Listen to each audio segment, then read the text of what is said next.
E aí, galera, como é que vocês estão? Tô aqui com a minha amiga Bia Neres, triatleta profissional e agora mamãe de duas, em breve, né, amiga? Com certeza. Esperamos em breve, né? Fevereiro. E hoje a gente vai falar com vocês sobre um tema bem legal que muitos triatletas têm dúvida, que é justamente a migração das provas de curta distância, né, o sprint olímpico, para as provas de longa distância, que é 1110, meio Ironman e Ironman. Então hoje no triatlon está muito forte essa migração para as provas de longa distância. O pessoal tem um interesse muito maior nessas provas do que as provas curtas. E a gente quer falar com vocês sobre algumas dicas aí para fazer essa migração, dicas de como começar, o que você deve pensar em primeira mão antes de migrar, né, sem pensar muito nas consequências, porque não é tão simples assim.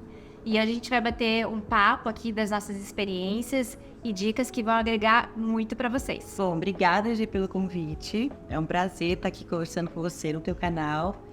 E agora eu tenho muitas dúvidas aí, eu acho que são dúvidas da galera também, de iniciantes, né?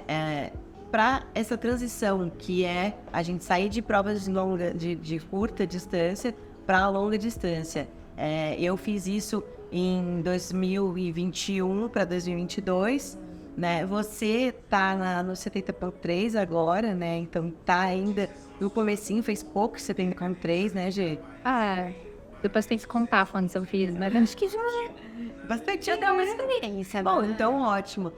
Como é que foi essa tua migração aí, das provas curtas para provas de longa distância?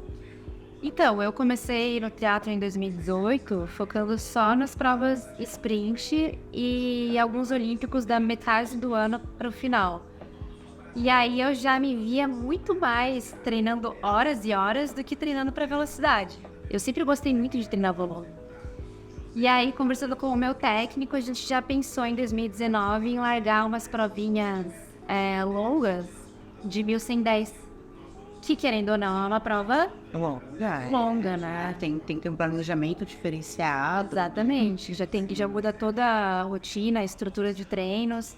Então, em 2019, eu fiz a migração para esses 1110 e eu achei, assim, máximo. Era onde eu me encontrei, até porque o ciclismo é 100 km, né? Então, é Isso, uma muito legal, a gente ama. E aí, me identifiquei muito.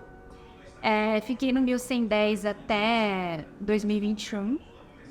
Em dezembro de 2021, eu fiz a minha estreia no 70.3, que não é 70.3, mas o Half, como a gente fala, né? Sim. No Challenge Brasil, em dezembro de 2021. Então foi aí que eu comecei no meio Ironman. Meio Ironman. O meio Ironman, o Ironman é uma marca, né? E o Challenge é outra marca. São duas marcas que têm as duas distâncias, tanto a 1900, 90 de bike e o 21, né? Que é a meia maratona. Tem na prova de Ironman, como no Challenge, e também o full, né? Que a gente fala, que é o Ironman, que são 3.800, 180 e a maratona, né? 42.2 no final ali. Exatamente. Fechado. O Ironman ainda não tá nos meus planos, 2024 não vai ser minha estreia.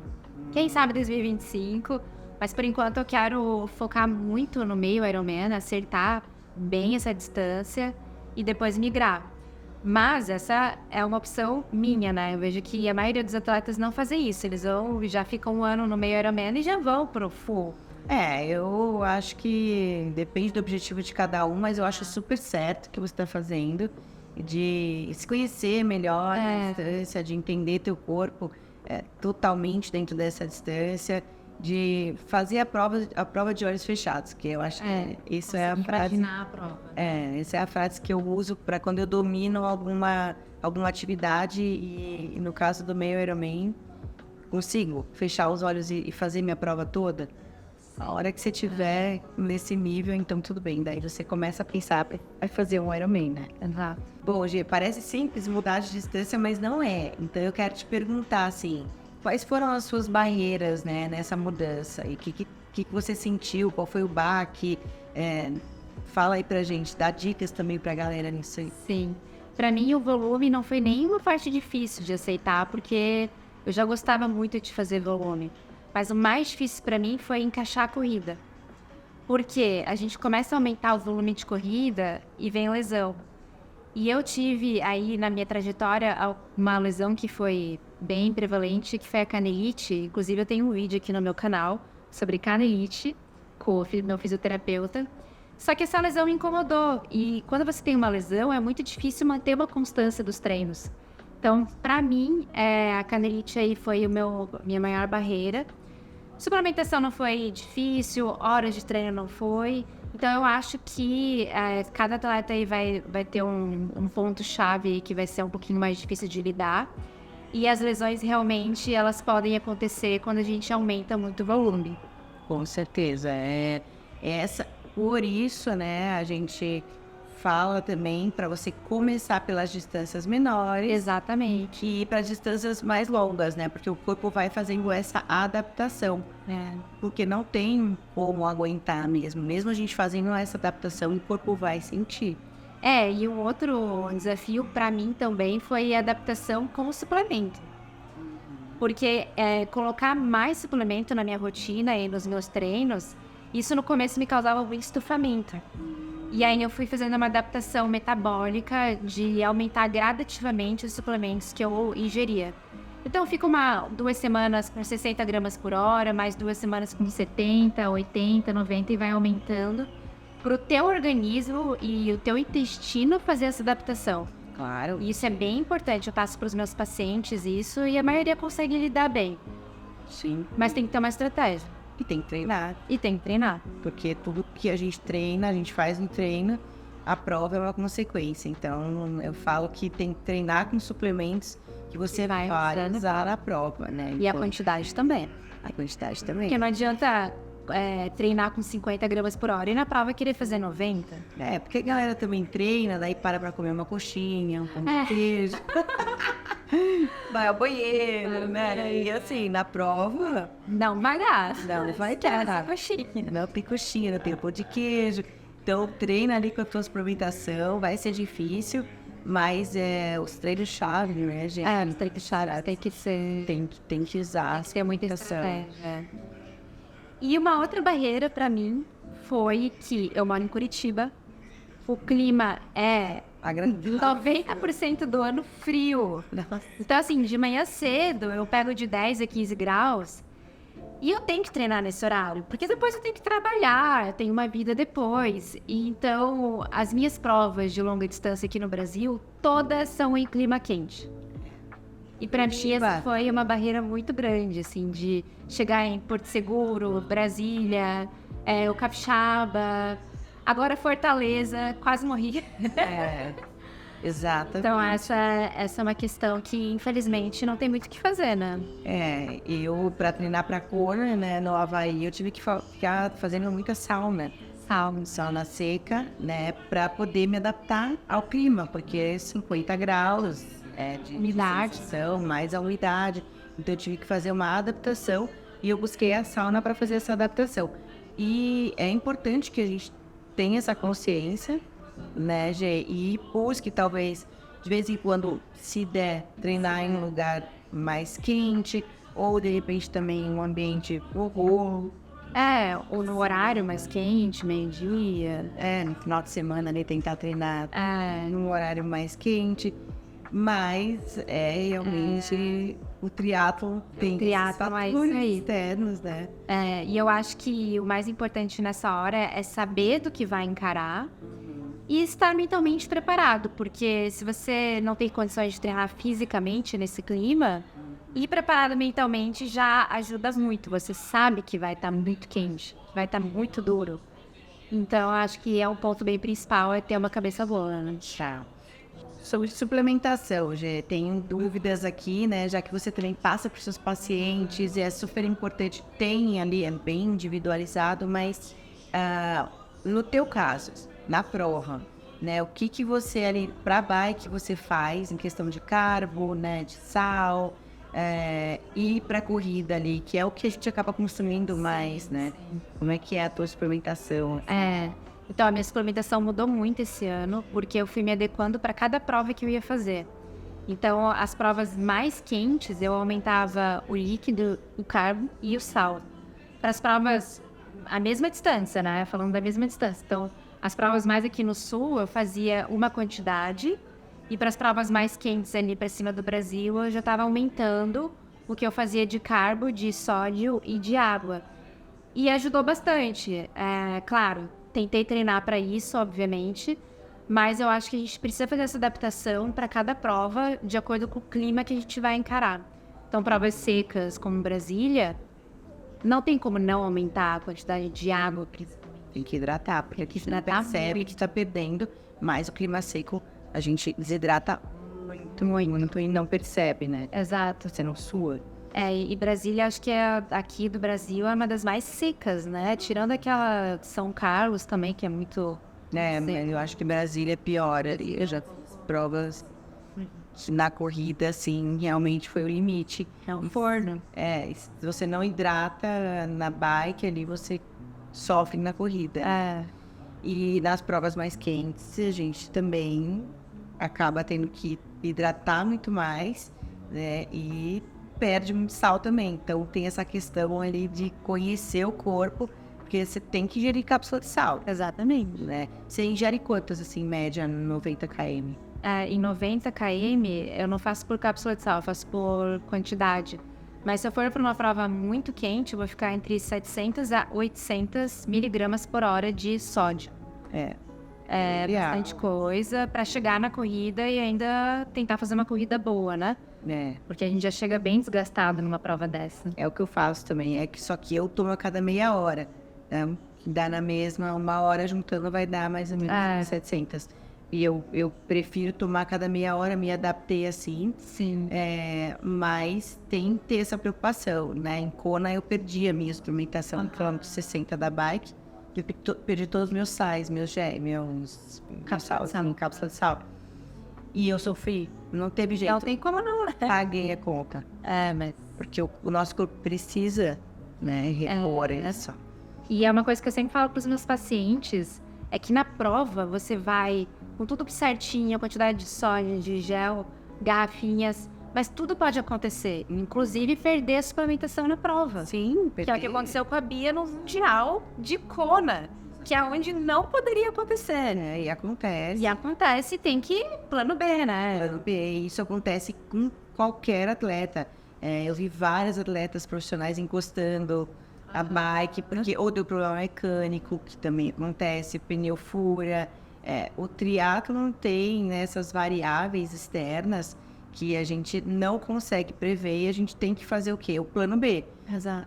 E isso é importante também pensar durante o treino. Exato. Se acontece isso, o que eu posso tomar? No meu caso, eu fui tomar Coca-Cola, que era a única coisa que a prova me dava. E era a única coisa que tinha sódio, que eu pensei, poxa, um pouco para poder repor. Eles não davam gel? Não dão gel. É só Coca-Cola e água. Caramba. Né? E o Gatorade lá, né? Mas eu já tinha daí também não fazia sentido. Eu precisava de sódio mesmo.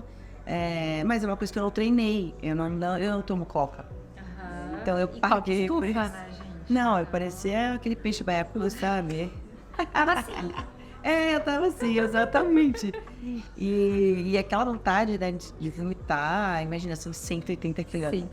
50 graus. Tu perdeu em qual quilômetro da... Mais ou menos 60. Imagina, gente, só faltava 120. 120 faltava. No 100 eu quebrei total. Daí a minha perna já não ia mais. Mas aí que a gente pensa em plano B, talvez. Ali não tinha muito o que fazer, porque eu fiz o que deu, né? Mas eu terminei a prova. Daí aqui entra a parte mental, que eu queria te perguntar. Você sentiu diferença da prova curta para a prova longa na parte mental, ou para você foi tranquilo isso? Não, total, para mim foi um dos grandes desafios aí. A prova curta dói, mas é rápida. E a prova longa, ela dói, mas é lenta. Então a gente tem que estar muito preparado para isso e principalmente para essas adversidades que vão acontecer. Não vai ser sempre redonda. A gente pode até fazer uma prova redonda, mas a maioria vai estar fora, né, do planejado e tem que saber lidar. Então, eu gosto muito de desafios. Eu acho que isso é um ponto importante também, que o triatleta ele tem que gostar de ser desafiado, né? Sim, o triatlon o que é externo é muito. A gente não controla, né, no triatlon. E é um desafio. Então, o clima, um dia o mar tá lisinho, no dia da prova o mar pode virar totalmente. A bike não tem vento, mas pode ser que algum pedaço da prova vente e você tem que estar preparado para isso, né? E as condições climáticas de calor, de umidade, de secura. E eu acho que isso é interessante, né? Porque tá todo mundo ali competindo nas mesmas condições do dia. Né? Tá difícil para todo mundo. Tá difícil para todo mundo. E é o que faz o triatlon ficar interessante, né? Eu acho. Muito mais interessante. Por isso que o triatlon não é um esporte nada fácil. Não é nada fácil, eu ia falar. Bom, e para fechar aqui minhas perguntas, Gê, qual foi a prova mais dura, né, nessa distância aí de half, né, 70.3, meio Ironman, que você fez aí pra galera do Brasil aí não fazer? Não fazer. Assim, tem que pensar muito bem se vai fazer essa prova, gente, porque a minha prova mais dura foi Fortaleza, que foi agora em novembro. Tem um episódio aqui no meu canal dessa prova, a gente gravou toda a prova. E, na verdade, assim, todo mundo sabe que Fortaleza é muito dura, porque venta muito, é um vento. Bom, Fortaleza pra mim também foi muito no 70.3 super duro. Eu lembro que uma parte tinha vento e a parte que a favor pra ir, 45 fácil pra voltar. Você vai a 45 Só que e volta a 25. É muito contra. Você volta a 25, assim, você fica uma olhar e fala, meu, nem a 30 por hora chegando. Nem a 30 por hora, bem isso. É bem isso. E é uma prova realmente dura e a parte da corrida. A parte da corrida é loucura. Porque você já se desgastou muito no pedal, né? Exatamente. E, enfim, acho que foi a minha prova mais dura aí, até porque eu já estava no final do ano, com todas as provas do ano, então acho que também por isso tem um fator aí que agrava, que é o cansaço, né, do final do ano. Mas é uma prova, não vou dizer que é uma prova legal, porque não é. E tem aí alguns fatores que eu não gostei, como, por exemplo, o percurso da bike. A gente tem 20 quilômetros, pega uma comunidade ali com um trecho bem ruim, com buraco, asfalto ruim. Teve alguns acidentes ali e alguns carros também entrando no percurso. Então, teve alguns acidentes na prova.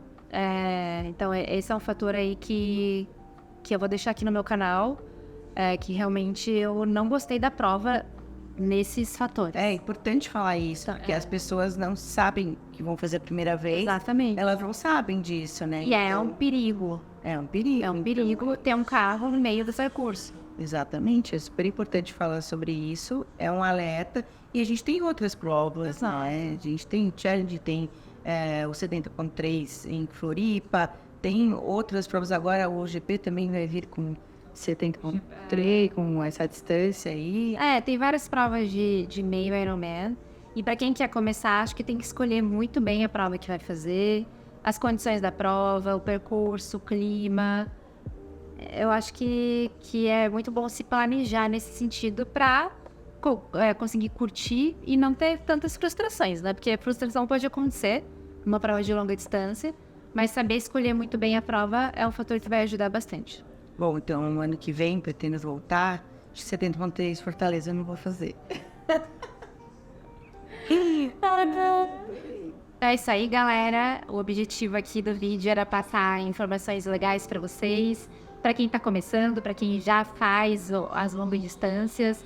Então, a gente espera que a gente tenha passado um conteúdo bom, que vai agregar aí na trajetória de vocês. E queria agradecer a minha amiga Bia por ter aceitado esse convite de estar aqui no meu canal. Você gostou de ter participado?